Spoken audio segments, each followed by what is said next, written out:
ये वीडियो देखें दोस्तों, बहू को परखने का नया तरीका। बेटा ये 100 रुपए का मेरा भी सामान है, इसकी भी पेमेंट कर दो। एक्सक्यूज मी, मैं आपको जानती तक नहीं हूँ, मैं आपके सामान की पेमेंट क्यों करूंगी? बेटा मैं ना तुम्हारे पैसे तुम्हें वापस कर दूंगी, पर अभी के लिए तुम कर दो, मैं अपना वॉलेट लाना भूल गई। ओह हेलो आंटी, आजकल ना ये मॉडर्न तरह के स्कैम्स ना बहुत चले हुए हैं।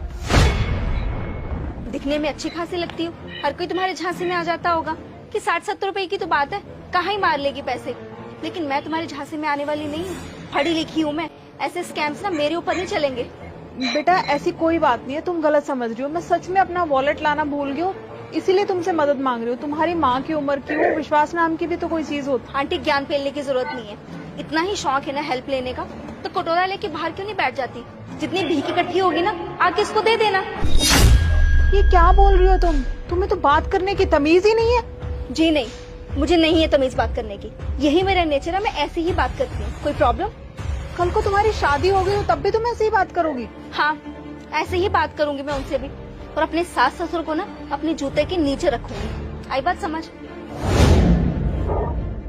कितनी रूड हो तुम। बेबी कब आएंगी तुम्हारी मम्मी? बस आ ही रहे होंगे। और सुनो, आज उन्हें अच्छे से इम्प्रेस कर देना ताकि जल्दी से हमारी शादी हो जाए। तुम टेंशन मत लो, तुम्हें पता है मैं तुम्हारी मम्मी के लिए कितना प्यारा सूट लेके आई हूँ।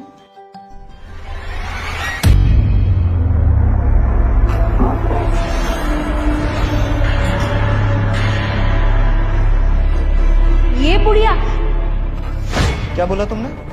I mean, ये तुम्हारी मम्मी है? हाँ, ये मेरी मम्मी है। और तुम इन्हें पहले से कैसे जानती हो? अरे बेटा ये क्या बताएगी तुम्हें, मैं बताती हूँ। मैं इसको पहले मिल भी चुकी हूँ और बहुत अच्छी तरह से परख भी चुकी हूँ। आप कब मिले इससे?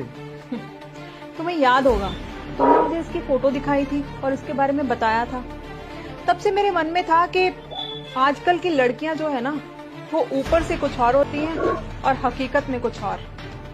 मुझे एक ऐसी मॉडर्न बहू चाहिए थी जो आजकल के जमाने के हिसाब से रहे, लेकिन जिसे बड़ों की इज्जत करनी भी आती हो। इसीलिए मैंने इसका एक छोटा सा इम्तिहान लिया था, जिसमें ये बुरी तरह से फेल हो गई है। तुम्हें उस दिन पता था ना कि मैं कोई भिखारन नहीं हूँ, फिर भी तुमने मेरी मदद नहीं की, और ऊपर से मुझे ये बोला कि तुम अपने सास ससुर को अपने जूतों के नीचे रखोगी, उनको भी ऐसे ही बेइज्जत करोगी।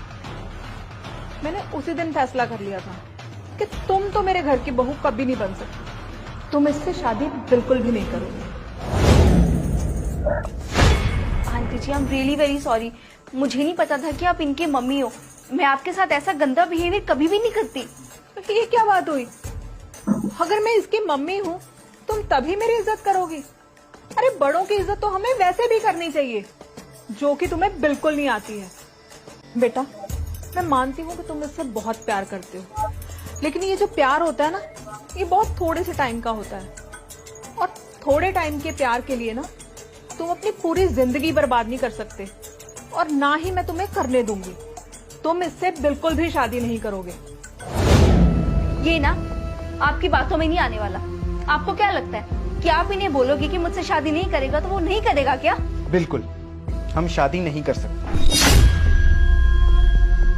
तुम मुझे सिर्फ 6 महीने पहले मिली, लेकिन मेरी माँ ने बचपन से मुझे पाल पोस के मुझे बड़ा किया। हम दोनों से ज्यादा एक्सपीरियंस है इन्हें, और इंसान की परख भी ज्यादा अच्छे से आती है। और तुमने इनकी बेइज्जती की है, और अब अगर मेरी माँ ने ये फैसला ले ही लिया है तो यही आखिरी फैसला होगा। ये तुम क्या बोल रहे हो? अपनी माँ के पीछे लग के तुम मुझे छोड़ रहे हो? मैं किसी के पीछे नहीं लग रहा। उन्होंने तुम्हें परखा है और तुम्हारी असलियत मुझे बताई। हमारी शादी नहीं हो सकती। You may leave please.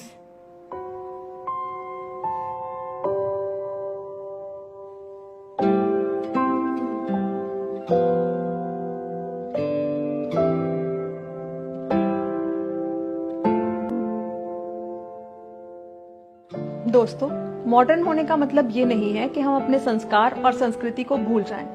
हमें मॉडर्न तौर तरीकों को अपनाने के साथ साथ अपने कल्चर को भी नहीं भूलना चाहिए, और अपने बड़ों की इज्जत करनी चाहिए और सबकी मदद करनी चाहिए। इस वीडियो का मैसेज अगर आपको अच्छा लगे तो अपनी फैमिली और फ्रेंड्स के साथ जरूर शेयर करें दोस्तों, और हाँ, कमेंट कर हमारी जरूर वीडियो को बताएं। लाइक और कमेंट